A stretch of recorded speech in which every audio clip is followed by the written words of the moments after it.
Bienvenue pour cette séquence de paroles de la vie éternelle. Nous sommes aujourd'hui le dimanche 8 décembre 2024. Et oui, je suis encore là par la grâce de Dieu pour te dire que chaque jour est pour toi un jour de grâce. Donc ce dimanche 8 décembre 2024 est pour toi un jour de grâce et de bénédiction.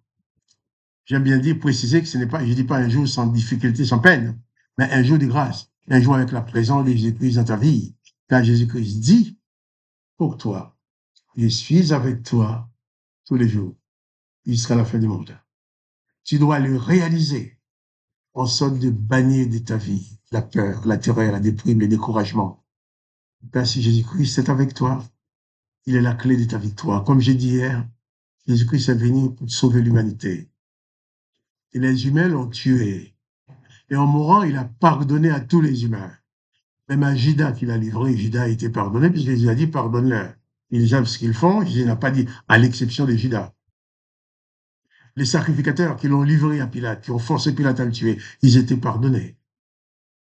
Et toi, si tu viens aujourd'hui, tu reçois Jésus-Christ dans ta vie comme sauveur, comme maître, eh bien, tu es pardonné. Il n'y a et il n'y aura plus aucune condamnation pour toi. Car Jésus-Christ est ton sauveur, il te libère de tout.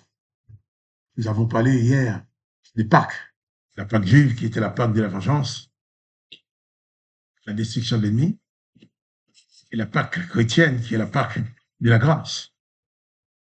Au lieu de tuer les pécheurs, le Sauveur s'est laissé tuer par des pécheurs, afin de pouvoir accorder le pardon à ces mêmes pécheurs-là.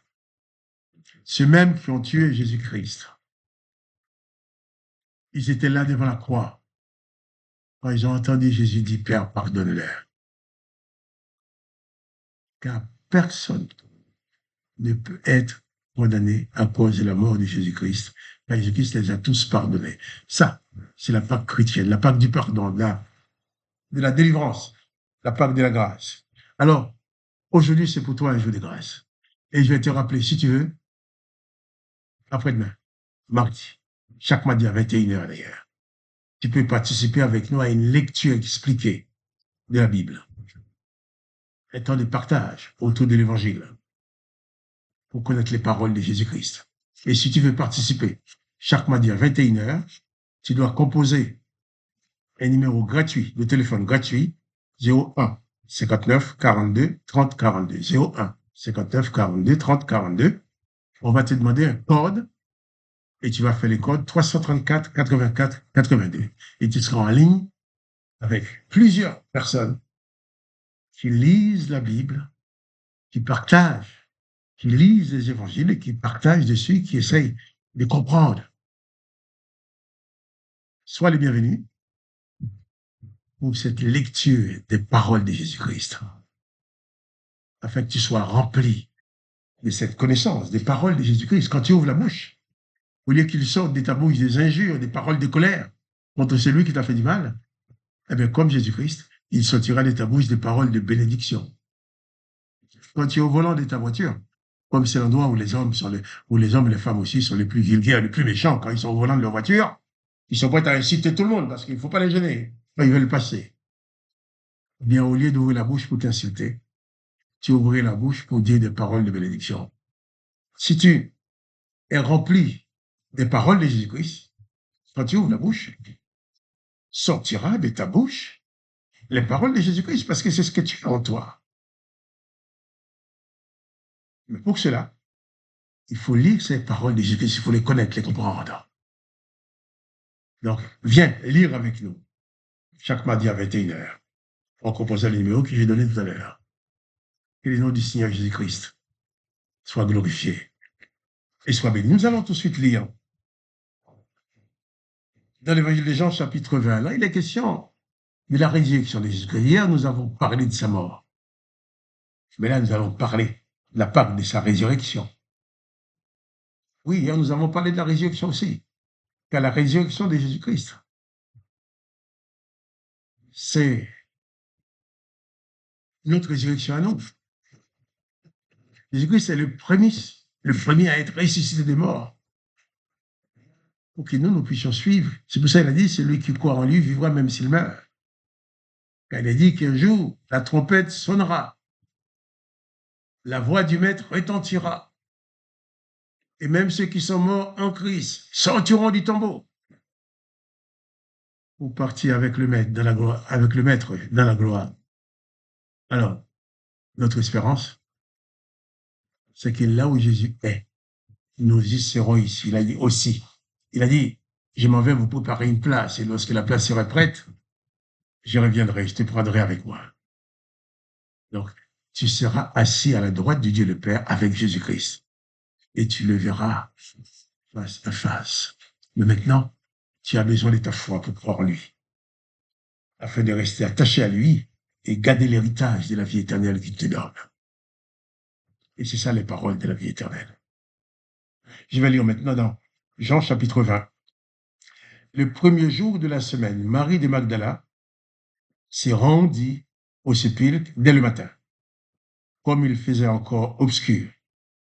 Et elle vit que la pierre était ôtée du sépulcre.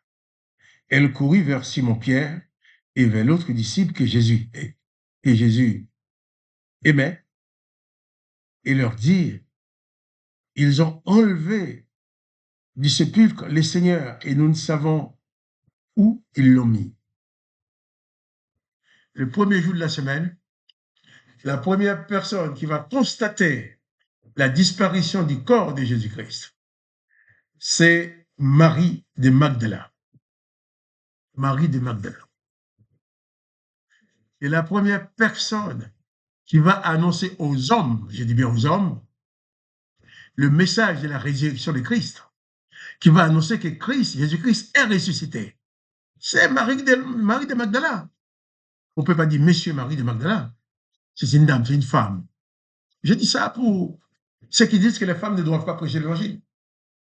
Ceux qui l'ont dit, ils vont sortir le texte pour dire la femme doit se taire, la femme ne doit pas prêcher l'évangile. Et c'est une doctrine qui est là pour bloquer la propagation de l'évangile de Jésus-Christ. Parce que souvent, malheureusement, quand on va dans les églises, il y a plus de femmes que d'hommes. Il y a plus de femmes qui croient en Jésus-Christ que d'hommes. Si déjà on muselle les femmes, ils n'ont plus le droit de parler. Donc on a déjà bloqué plus de la moitié de l'équipe qui a pour mission d'annoncer l'évangile de Jésus-Christ. Alors je dis ça, toi tu es femme, n'écoute pas les hommes qui te disent tu ne dois pas prêcher l'évangile. Les hommes qui te disent que tu ne dois pas parler de Jésus-Christ. Les hommes qui te disent que tu dois fermer ta bouche et laisser parler les hommes. Jésus-Christ est mort, ressuscité. La première personne qui s'est levée le matin, avant qu'il fasse jour, pour aller à la tombe, c'est une femme, Marie de Magdala.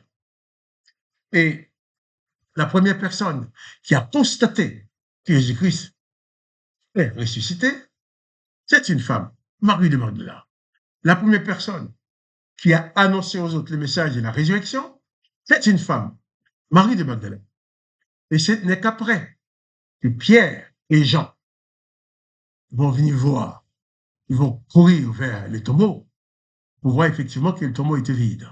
Je dis ça pour trois femmes que j'appelle ma sœur, ou ma mère, comme tu veux, ou même ma fille, comme tu veux. Mais toi, femme, ne permets à aucun homme de museler ta bouche pour t'empêcher de parler de Jésus-Christ, pour t'empêcher de proclamer que Jésus-Christ est vivant, ressuscité, pour t'empêcher de proclamer au monde que Jésus-Christ est le sauveur du monde. C'était une femme. Et c'est elle la première qui a vu, et c'est elle la première qui a annoncé la résurrection de Jésus-Christ aux disciples.